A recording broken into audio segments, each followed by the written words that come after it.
This is probably one of the most problematic videos that I have seen in a really long time. Honestly, watch the video at your own risk.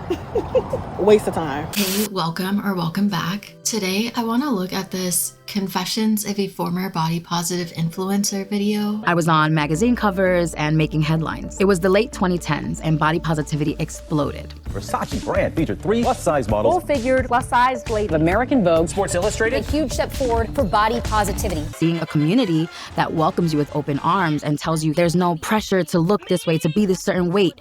I mean, does that not sound like paradise? It was actually put out by the New York Times on YouTube and on TikTok. It has gotten a lot of attention over the past week. Mostly good, but of course not all good. I need somebody to talk about this New York Times opinion video with, and it's gonna be y'all, because this is probably one of the most problematic videos that I have seen in a really long time. Honestly, watch the video at your own risk. My problem is that she got online and without properly contextualizing the history and the nuances, she blamed body positivity. It's very problematic. We need to talk about why. Before we dive all the way in, I just want to say thank you for all of the kind messages on my last video. It makes a big difference to come back to people being so nice and so welcoming, so please know that I appreciate you. Thank you so much. To start, let's just watch a little bit of this opinion piece. My story starts like this. Since I was a little girl, I always knew I was bigger. But I'm from the Bronx, where having a curvy body and a fat ass is what you want. It wasn't until college that I learned in the rest of the country, thinness is the beauty standard. Even worse, fat people are seen as lazy and dumb. It wasn't just a fun thing to be fluffy, it was actually something people found disgusting. I eventually learned that this discrimination has a name: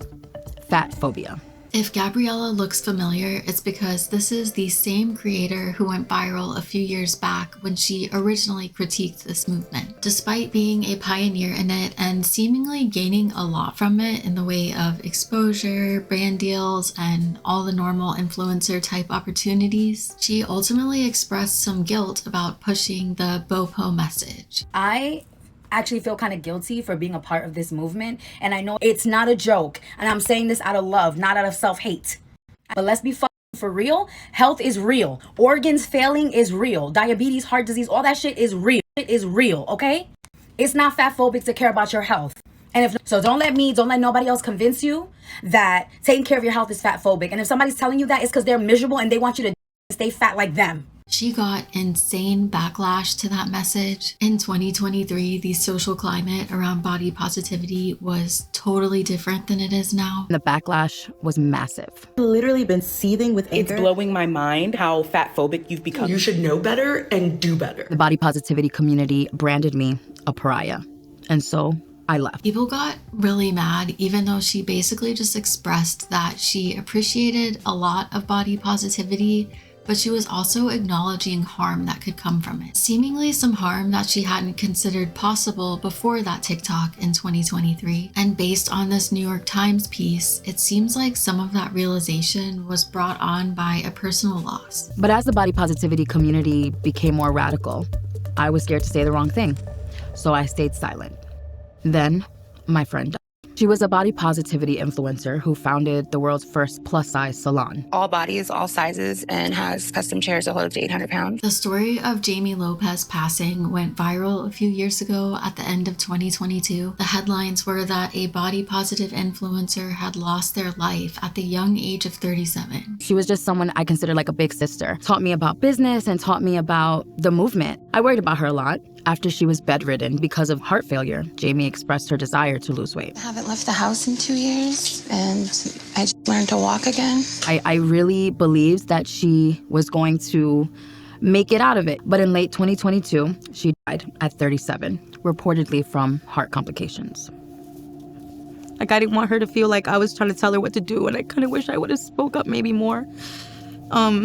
And just let her know that I cared. In the early 2020s, there was a lot of social pressure to not speak up. We are being told that if we talk to the people we love about their body size, then we're being fat phobic and harmful. And that message is still prevailing, as we saw in my last video from that Eli Lilly ad that played at the Rose Bowl. A week later, another body positivity influencer posted this video. I ruined my life with food, binge eating, and lack of self-care. I'm hoping that it's not too late for me this time. This remains one of the most haunting videos I have ever seen on TikTok. Brittany had been very positively reinforced by the body positive community, and positive reinforcement plays a huge role in behavior and behavior change. We are already creatures of habit, and we are going to be a lot less likely to break our habits if people around us are positively reinforcing them. Ultimately, behavior change can only come from us, so I can't only blame the community. But even the way people are responding to Garbiella now, it's just this total denial of any understanding of how body positivity could possibly be culpable in causing harm.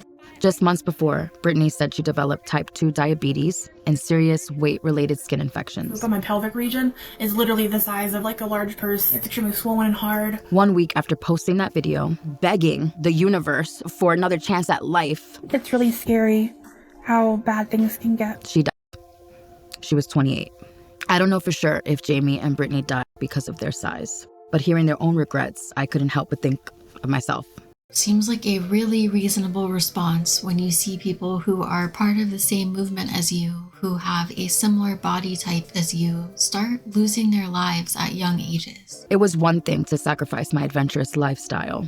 It was another to put my life at risk. I want to lose more weight, but I still feel a lot better than I did before. I feel a lot more like myself. Now let's take a look at what some people are finding wrong with this message. But just know there's very harmful messaging within the whole thing. The gist of it is this influencer, Garbiella, talks about how she started her career as a body positive influencer and built a career around plus size fashion, beauty, just having a community of plus size women. And throughout the course of the last few years, she's decided she no longer wants to associate with body positivity because she thinks that it is unhealthy. First of all, I really need us to wake up and realize all of this is about control.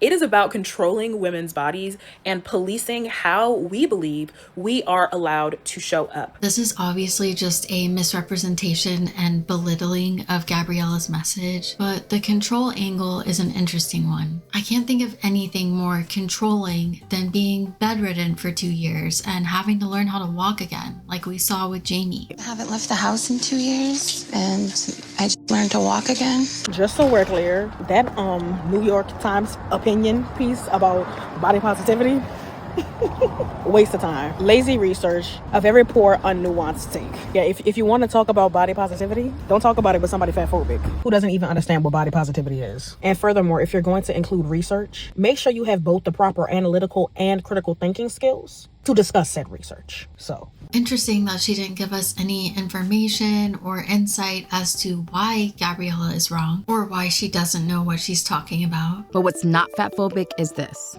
Being fat does increase your risk of health problems. Studies show obese people are about 6 times more likely to develop type 2 diabetes. We have a 28% greater risk of heart disease. We have higher risk for 13 types of cancer. Up to 7 times the risk for endometrial cancer. Up to 5 times the risk for esophageal cancer. Colon, rectal, pancreatic, kidney. Higher risk of strokes.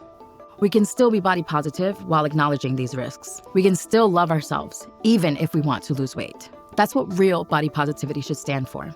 Loving yourself at any size and having the freedom to change it. We're just supposed to take her word that Garbiella is fatphobic and this whole piece is a waste of time. A pretty solid demonstration of her own analytical and critical thinking skills. More than one person came out to say that she just didn't understand the subject she was even talking about.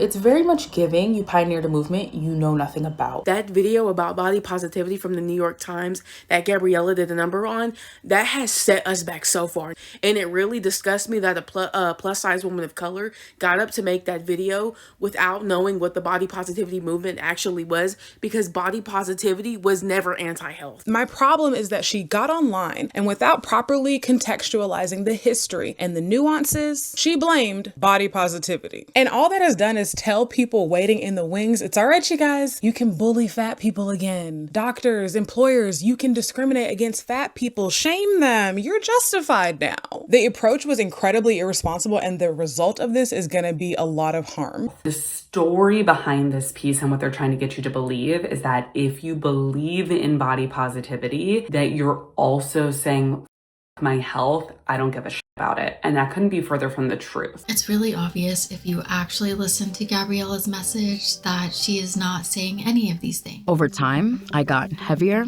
and heavier. I've always been an adventurous person, but there was a lot I couldn't do anymore. Fitting into the seats on roller coasters, planes, and that wasn't all. When you're bigger, you might not be able to wipe as well as a thinner person. You can't reach because there's no space. What she is saying is that a movement and a message that once made sense got radicalized basically by social media. I started to wonder if loving myself at any size had become an excuse to ignore how big I was getting. I felt like I saw myself being brainwashed, essentially. Meanwhile, the language around body positivity began sounding more extreme online. There are a few words that I don't allow. Healthy is one of them. This comes up a lot when I talk about how the word obese is a slur. I don't want to step on the scale at the doctor's. I say, oh, I don't want to be weighed today. Intentional weight loss is fat phobic. This is what makes exercise fat phobic. It's rooted in fat phobia. It's not rooted in science. It doesn't work. I think the people coming out to push back on this message are really the people who don't get it. They're stuck on trying to make this a philosophical or sociological issue. And to me, that was always the point of the representation part of body positivity,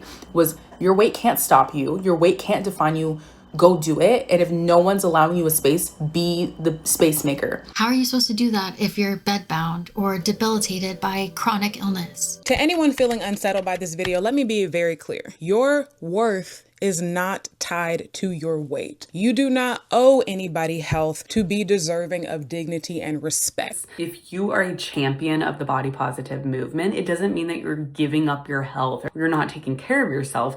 It just means that you believe that all size bodies deserve respect, basic human decency, and that it's possible to respect your own body regardless of the size. If this was really the only message that body positivity was trying to get across, it would not be the movement in decline that it is now.